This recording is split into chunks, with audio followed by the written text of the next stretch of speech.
Y bueno, vamos a pasar de inmediato a nuestro próximo disertante, a quien le agradecemos mucho, ¿no? Porque se encuentra en Madrid y hay una diferencia horaria importante, ¿no? Así que bueno, Javier Fernández Lasqueti, que en 2019 se une al gobierno regional de la Comunidad de Madrid, presidido por Isabel Díaz Ayuso.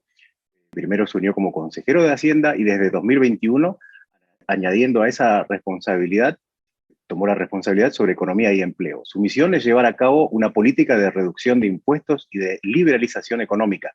A esa posición llegó después de una etapa profesional en el sector privado fuera de España. Durante 4 años fue vicerrector de la Universidad Francisco Marroquín de Guatemala, en la que también dirigió las carreras de Estudios Políticos y Relaciones Internacionales. En la Comunidad de Madrid fue anteriormente consejero de Sanidad de 2010 a 2014. También ha sido consejero de Inmigración de la Comunidad de Madrid, secretario general de la Fundación FAES, diputado en el Congreso y subdirector del gabinete del presidente del gobierno de José María Aznar. Es licenciado en Derecho y en Ciencias Políticas por la Universidad Complutense de Madrid. Fue profesor asociado en la Universidad Camilo José Cela. Ha sido columnista habitual en Libertad Digital y otros medios de información digitales. Es miembro del patronato de la Fundación FAES. Muchísimas gracias, Javier, por esta interesante conferencia de esta tarde. Básicamente, cómo nos ven desde Europa, ¿no? En la región latinoamericana. Muy agradecido por tu presencia esta tarde. El piso es tuyo, Javier. Muchas gracias. Pues muchísimas gracias, Eneas, y lo primero que tengo que decir es que es una alegría estar en un evento de Jefferson, que me hayas invitado y tener la oportunidad de compartir con buenos amigos. Ahora estaba viendo a Pablo Rosemena, buen amigo, que está haciendo un trabajo fantástico en el Guayas con una dureza enorme. Y bueno, pues feliz de estar por aquí y de compartir con vosotros algunas ideas. Pues muy brevemente, o para ir directos al punto que me ha pedido Eneas que tratara. Lo primero que tengo que decir antes de seguir avanzando es que hay poca visión en Europa sobre América Latina. En realidad hay muy poca visión. No es objeto de comentario, hay mucho más interés, claro, es la preocupación por China, por Rusia, en cierto modo por Medio Oriente, siempre está mucho más presente, pero yo creo que se debe fundamentalmente a una cosa y es a la ausencia de España, ¿no? España está muy ausente de América Latina, de pensar sobre América Latina. O sea, es decir, esto que estoy diciendo sobre Europa lo puedo decir también sobre la propia España. Y en el caso de Europa pues puede tener una mayor explicación, pero en el caso de España no debería ser admisible, ¿no?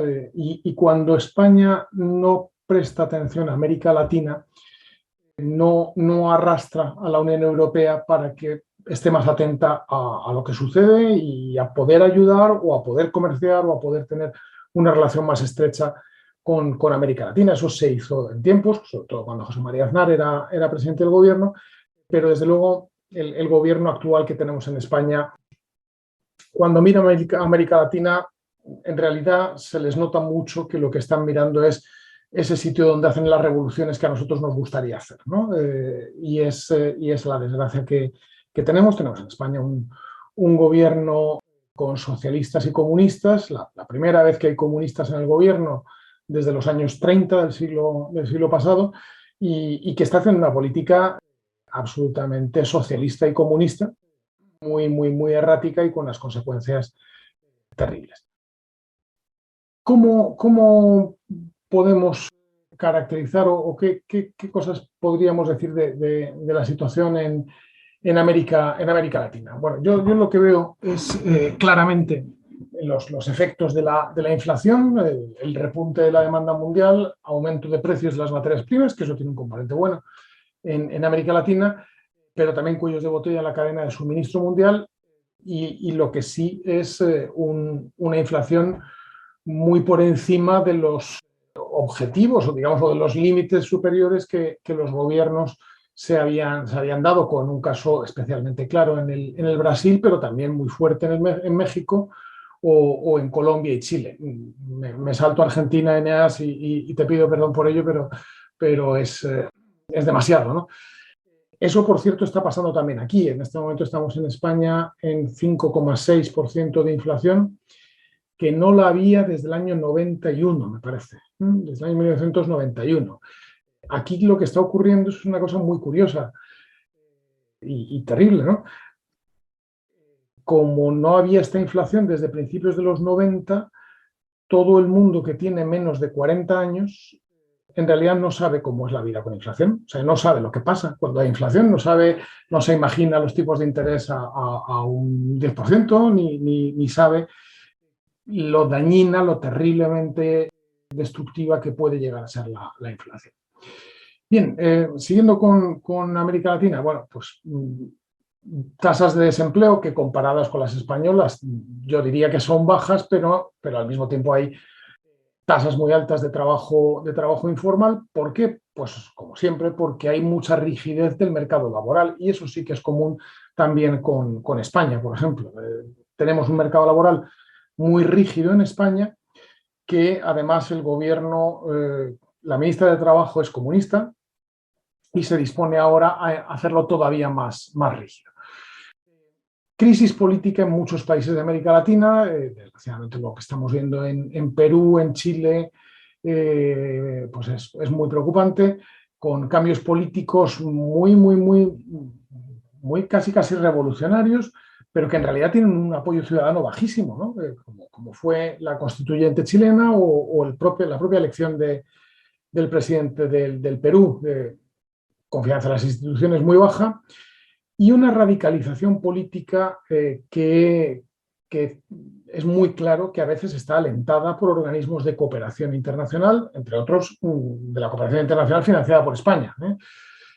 Y eso tengo que decir que no es algo que se vea desde este lado del Atlántico. Yo como he estado en los dos lados y como hablo con muchos de ustedes y con buenos amigos, me fijo más, y hay gente que se fija más, pero en general los españoles, por ejemplo, y ni me imagino lo que pueden ser los holandeses o los noruegos, no tienen conciencia de que con el dinero de sus impuestos se están organizando ocupaciones de fincas o paralizando minas en países de América Latina, ni mucho menos, vamos, ya la historia de que se paralicen generación de energía eléctrica por hidroeléctrica, eso no lo tengo que explicar muchas veces hasta que aquí la gente lo cree, ¿no? Con lo cual hay un terreno en el que todo lo que puedan hacer, y yo desde luego también, será muy bueno, ¿no? ¿Qué estamos viendo? Bueno, yo creo que lo que está pasando durante y después de la pandemia para muchos ha sido la ocasión de hacer todo ese intervencionismo que siempre quisieron hacer y que no siempre se lo podían permitir. Bueno, pues ahora van y lo hacen, ¿no? Claro, todas esas medidas de nuevo intervencionismo están generando distorsiones en el crecimiento o directamente acabando con el crecimiento, y algunas de ellas van a tener consecuencias, yo creo que nefastas para América Latina. El establecimiento de un tipo mínimo del 15% global del impuesto de sociedades creo que es una de las cosas más injustas que se puede hacer hacia los países que están todavía desarrollándose, ¿no? Es algo que no se es consciente en Europa de lo que puede paralizar y lo que puede perjudicar el desarrollo, el que les pongamos unos estándares de tipo del impuesto de sociedades o del impuesto de la renta de las empresas que están en unos niveles que no son competitivos, ¿no? Más barreras regulatorias en general en todos los países, desde luego también en la Unión Europea, abiertamente exclusión de empresas extranjeras en determinados sectores, regulaciones restrictivas, toda la regulación en torno a la prevención de blanqueos, dejando aparte la finalidad, que es obvio que nadie quiere que el dinero del crimen lo tenga fácil, pero lo que no puede ser es que se paralicen todas las transacciones financieras del mundo entero y particularmente el continente americano, porque no vaya a ser que alguien esté blanqueando dinero. Bueno, pues busque usted a quien blanquea dinero, no paralice todo el movimiento de los demás, ¿no? Estamos con un gasto público de los países de la OCDE que está acercándose al 50%, está en el 42%, y nada menos que una deuda pública mundial del 360% del PIB, que eso es una barbaridad, que nos va a llevar a un agujero y en realidad, una burbuja de deuda como la que hay. La inversión extranjera directa descendiendo en América Latina, claramente, por supuesto, en el año de la pandemia, pero también venía desde antes. Y luego este gráfico de abajo es cómo va cada país de la Unión Europea en su PIB desde que empezó la pandemia. O sea, se ve poco, pero yo esta presentación se la dejaré luego a Eneas y está a la disposición de quien la quiera. A la izquierda es justo antes de la pandemia y la curva no es de crecimientos del PIB, sino de evolución del PIB. Puestos todos como igualados a 100 en el cuarto trimestre del 2019, resulta que ven ustedes un país que es una línea de puntitos rojos. Desgraciadamente ese país es España, que fue el país que más se hundió durante la pandemia y el país que menos se ha recuperado después de la pandemia. En cambio, ven ustedes el país verde que aparece ahí arriba, que casi no se hundió y ya no es que haya recuperado, es que ha ido muchísimo más lejos del PIB que tenía antes de la pandemia, y ese país es el más liberalizado de toda la Unión Europea, que es Irlanda, de la cual deberíamos tomar bastante ejemplo. En el que vemos en el 2020, de nuevo, incluso en circunstancias de pandemia, una correlación clarísima entre variación del PIB, crecimiento del PIB y libertad económica medida por el índice de la Heritage Foundation, ¿no? Ahí tiene la distribución desde Irlanda, a la que vemos aquí arriba como el país que más crece el PIB y prácticamente el más liberalizado, junto a Suiza, Australia y Estonia, Holanda, y en cambio aquí vemos, pues desgraciadamente, España o Argentina, mucho más atrás, o Brasil, o también México o Italia. De nuevo, todas estas experiencias de pandemia es una ocasión de aprender de las cosas que funcionan. Irlanda está funcionando muy bien. Un crecimiento en el 2021 que se espera de un 15%, nada menos. Una deuda pública en el 60%, la renta per cápita más alta de la eurozona. Recuerdo que Irlanda era un país del que emigraban a centenares de miles porque se morían de hambre, ¿eh? Por eso se fueron a los Estados Unidos tantos irlandeses, ¿no? Pero es que hace 20 años Irlanda era un país pobre, de los de renta baja de la Unión Europea. Estonia, que casi supera ya en PIB per cápita a España, un desempleo de menos del 7%, o mirándolo en el continente americano, cómo está evolucionando de bien Uruguay, o lo que nos estaba contando ahora mismo Pablo Arosemena sobre el Ecuador. Y lo que vemos también son las consecuencias, el populismo de raíz marxista, de raíz gramsciana, pasado por la CLAU y toda esa banda, es igualmente destructivo cuando se aplica en Latinoamérica como cuando se aplica en Europa, que en alguna medida es lo que está pasando en España. Son esos mismos grupos de profesores de universidad que se fueron a hacer rent-seeking revolucionario en Venezuela, en Bolivia, en el Ecuador, que crearon ese enfrentamiento entre pueblo y una supuesta élite, el ataque a la propiedad privada, la aspiración a cambiar la Constitución inmediatamente para, a partir de ese momento, dominar de arriba abajo un país.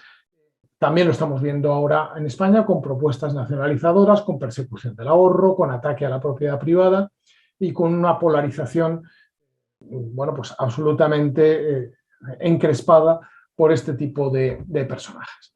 Una palabra sobre la Comunidad de Madrid, en la que yo trabajo. Tengo la responsabilidad sobre finanzas y economía en el gobierno que preside Isabel Díaz Ayuso, que es el gobierno más liberal que hay claramente en España, y que hace una política liberal convencido de los principios liberales. Por supuesto, damos en cada momento los pasos que podemos dar, pero hoy, por ejemplo, hemos dado un nuevo paso muy importante suprimiendo unos cuantos impuestos propios que tenía la Comunidad de Madrid. La semana pasada aprobamos la bajada del impuesto sobre la renta, 17 años seguidos bajando todos los impuestos y sin subir ninguno aquí en la Comunidad de Madrid. Una región, Madrid y lo que lo rodea, en la cual no hemos cerrado desde que pudimos tomar nosotros las riendas de la pandemia. No hemos cerrado porque esta historia de que había que elegir entre salud o economía no es verdad. Se puede combatir la pandemia al mismo tiempo que se mantiene la economía funcionando. Eso hace que Madrid esté liderando la recuperación en España. En Madrid recuperaremos el PIB previo a la crisis en el trimestre próximo. Unas últimas palabras. No nos olvidemos de los verdaderos riesgos de la economía global, la inflación, la burbuja de deuda pública. Aprendamos de las experiencias de los gobiernos liberales que están haciendo las cosas bien en uno y otro lado del Atlántico. Mantengámonos firmes en la defensa de la libertad como pilar básico del crecimiento económico en las últimas décadas, como siempre. Y una última cosa, globalización, mercados abiertos y sociedades abiertas. No nos dejemos arrastrar por esos cantos de sirena proteccionistas, al final mercantilistas, al final nacionalistas, que nos hablan y lo ha habido desde los Estados Unidos y lo hay también desde la propia España, que en el fondo lo que nos ofrecen es volver a aquello que hubo durante el siglo XX, que era vamos a encerrarnos todos y a no tener mucha relación los unos con los otros porque los demás no nos dejan desarrollarnos. Y eso yo creo que sería una equivocación. Y creo que me he ajustado al tiempo que me habéis dado, Eneas, así que encantado de haber podido ser de alguna ayuda. Excelente, Javier. Muchísimas gracias. La verdad que una ponencia espectacular y felicitaciones por el trabajo que están haciendo en la Comuna de Madrid, que realmente llegan las noticias, bueno, ahora vuelan las noticias a través del mundo de los éxitos que están teniendo. Muchísimas gracias en serio por el esfuerzo y sobre todo por la diferencia de horario que tenemos con América del Sur. Un gran abrazo. Muchas gracias y que tenga mucho éxito el resto del seminario y feliz Navidad a todos. Muchas gracias, claro que sí. Un gran abrazo.